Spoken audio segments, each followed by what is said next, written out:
Dear students, today we will study about cell wall and its functions.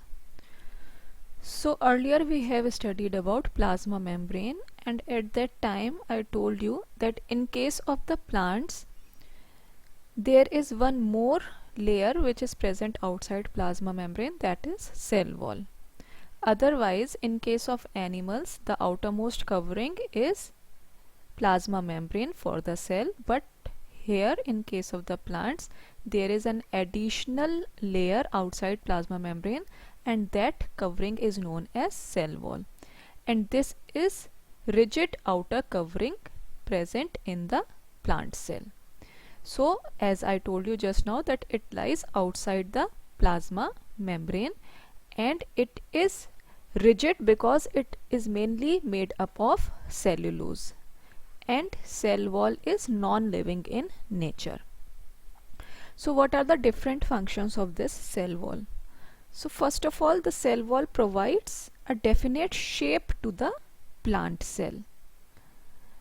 Then as it is made up of cellulose, it also gives rigidity to the plant cell.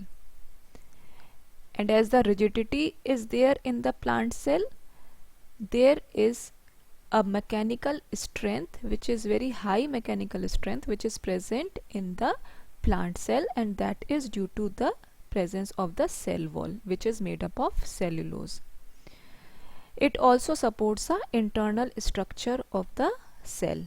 It protects the cell from osmotic bursting, and it also helps in the expansion of the cells. So these are the different functions of the cell wall, and these are very important. They are asked in one form or another form in your examinations. Now next comes the topic plasmolysis. So what is plasmolysis? When a living plant loses water through osmosis, okay, then what will happen? Whenever plant will lose water, it will start shrinking. This we all know, we have studied it earlier in the earlier lecture. And when it will start shrinking, the contents of the cell, they will move inside of the cell. That is, they will start moving away from the cell wall, and this phenomena is known as plasmolysis. As you can see over here, this is the plant cell, okay. When water starts, this is the normal plant cell. When water starts moving out of the cell, what will happen? The whole of the cell content will start moving inside. It will start moving, shrinking, okay.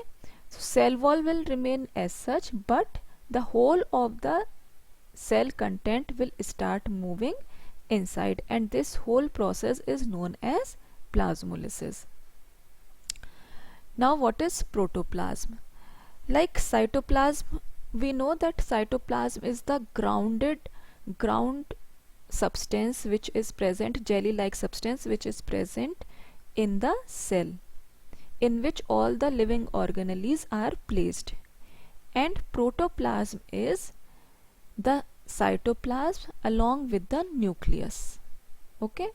So if anyone says what is the protoplasm, it is the living components of a cell. All the living components of the cell come together to form the protoplasm, and it includes the ground substance, that is the jelly like substance, that is cytoplasm, all the organelles as well as the nucleus which is present over there. So it is clear, colorless, slightly translucent, jelly like, viscous, semi-fluid substance, okay.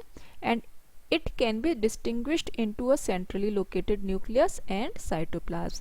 In the cytoplasm, all the organelles are included, okay, and nucleus is centrally located. So cytoplasm plus nucleus together, they form the protoplasm of the cell. So students, today we will stop here, and tomorrow we will start with the cell organelles one by one, okay. Thanks a lot.